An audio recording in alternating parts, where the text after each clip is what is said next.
كي ندعو إلى الله لننشر الخير في الكون الذي حار ونرسل العطر من روض الهدى الزاهي ويشرق الحمد للہ وحدہ والصلاة والسلام علی من لا نبی بعدہ اما بعد۔ جناب پرویز محمود صاحب، سب سے پہلے میں آپ کا شکر گزار ہوں کہ آپ مجھے اس پروگرام کشکول معرفت میں انوائٹ کرتے ہیں، اور میں بھی اشاعت دین، دفاع اسلام اور خدمت خلق کی نیت سے حاضر ہوتا ہوں، اور دعا گو ہوں کہ اللہ تبارک و تعالی اس پروگرام کو دین دگنی رات چوگنی ترقی عطا فرمائے۔ آپ بہت عمدہ کام کر رہے ہیں۔ یہ ہم جب باہر جاتے ہیں، لوگوں سے بات چیت ہوتی ہے تو ہمیں اس کا اندازہ ہوتا ہے، ٹیلی فون پہ بھی لوگ جب ہمیں کال کرتے ہیں ہمیں پتہ چل جاتا ہے کہ آپ کا کام ماشاءاللہ بہت اعلیٰ ہے۔ الحمدللہ، بہت شکریہ۔ تو باقی یہ کہ انمول موتی کے حوالے سے آج میں ایک نیا ٹاپک یہ شروع کرنا چاہتا ہوں، اور وہ یہ ہے کہ احکام اسلام عقل اور حکمت کی روشنی میں۔ اس لیے کہ آج کی دنیا میں اسلام کے حوالے سے بہت سے اعتراضات، سوالات پیدا کیے جاتے ہیں، خاص طور پہ اسلام کے احکام کی حکمتیں پتہ کی جاتی کہ اس کے پیچھے کیا حکمت ہے، اللہ نے یہ حکم کیوں دیا ہے۔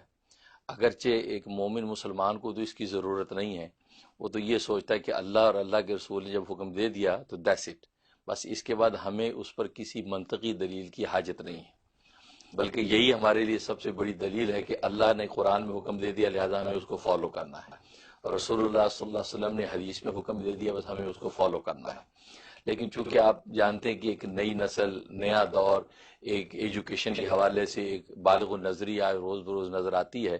تو لوگ اسلام کے احکام کے حوالے سے کوئی حکمت پتہ لگانا چاہتے ہیں کہ اس کے پیچھے کیا پس منظر ہے، کیوں یہ حکم دیا گیا، یہ چیز کس منطقی دلیل کے تحت جو ہے وہ اس کو لازم اور لاگو کیا گیا، یہ لوگ سوال کرتے ہیں۔ تو میں نے یہ سوچا کہ اسلام کی عبادات کے حوالے سے اور اس کی جو بھی احکام کے حوالے سے یہ ایک نیا ٹاپک شروع کروں، تو مختصراً علمی باتیں ہیں لیکن اس کو سلیس انداز میں ناظرین کے سامنے لاؤں کہ اس کے پیچھے کیا حکمت ہے۔ اگرچہ حقیقت میں بات وہی ہے کہ امام راضی رحمۃ اللہ علیہ بہت بڑے امام گزرے ہیں، اور انہوں نے 32 جلدوں میں قرآن کریم کی تفسیر لکھی ہے، اور بہت اللہ نے ان کو عقلی اور نقلی علوم پر دسترس دے رکھی تھی۔ انہوں نے اللہ کے وجود کو ثابت کرنے کے لیے 99 دلائل عقلی قائم کیے تھے، اور اس کے بعد انہوں نے سوچا کہ میں 99 کو 100 پورا کر لوں، تو گھر سے باہر نکلے تو ایک دیہات میں سے گزر رہے تھے، تو ایک کاشتکار جو ہل چلا رہا تھا، تو اس کے قریب گئے تو اس کو کہنے لگے میں نے اللہ کے وجود کو ثابت کرنے کے لیے 99 عقلی دلائل قائم کیے ہیں،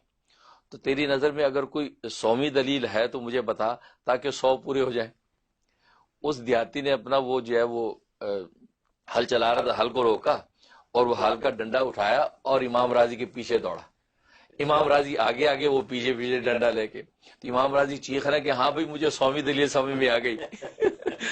جو 99 دلیل نہ مانے تو اس کا علاج مولا بخش ہے، ڈنڈے سے اس کا علاج کرو۔ تو اور امام راضی کی بات میں آگے کنٹینیو کروں کہ ان کے جب انتقال کا وقت آیا تو ابلیس آ گیا، جیسے حدیث میں آتا ہے وہ مکر کرتا ہے، اس وقت گمراہ کرنے کی کوشش کرتا ہے، ایمان چھیننے کی کوشش کرتا ہے۔ تو ابلیس نے کہا کہ تو ساری زندگی کس خدا کی عبادت کرتا رہا ہے، خدا تو ہے ہی نہیں۔ تو امام راضی نے اپنی پہلی دلیل پیش کی، عقلی دلیل کہ خدا کا وجود ہے، اور جو ہے ابلیس تو بہت بڑا مولوی ہے، اس نے وہ دلیل توڑ دی، نقض وارد کر دیا۔ انہوں نے دوسری دلیل پیش کی، اس نے نقض وارد کر دیا، یہاں تک کہ 99 کی 99 دلیلیں توڑ دی اس نے۔ ہاں، اب امام راضی ڈاماڈول ہو رہے ہیں کہ یار جن منطقی دلائل پر میں نے اتنا بڑا عقیدہ قائم کیا اور یہ سارے منطقی دلائل اس ٹوٹ گئے، تو یہ اللہ کا وجود میں کیسے ثابت کروں؟ یہ ابھی سوچ رہے تھے تو ان کے پیر و مرشد عصر کی نماز کا وضو کر رہے تھے اپنے مقام پر۔ اللہ تبارک و تعالی ان پر یہ لقا کیا کہ تمہارا مرید ایک مشکل میں ہے، ظاہر ہے کہ اس کی تربیت باطنی تیرے ذمہ ہم نے لگا رکھی ہے، اور یہ اللہ کی سنت ہے، اللہ نے مختلف لوگوں کے سپرد کر رکھے ہیں،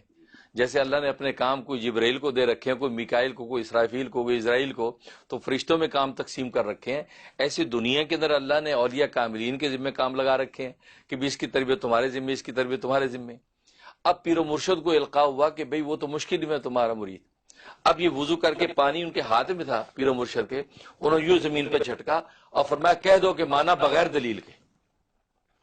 کہہ دو کہ مانا بغیر دلیل کے۔ یہ بات کہی تو اللہ نے ان کے دل میں فوراً امام راضی کی یہ بات ڈالی، اور فوراً کہ ابلیس دفع ہو، میں نے بغیر دلیل کے اللہ کو مان لیا۔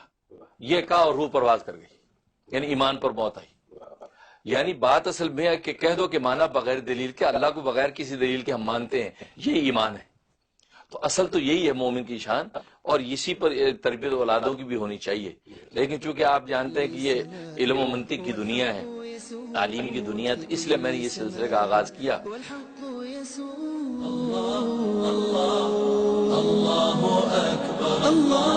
الله أكبر، لا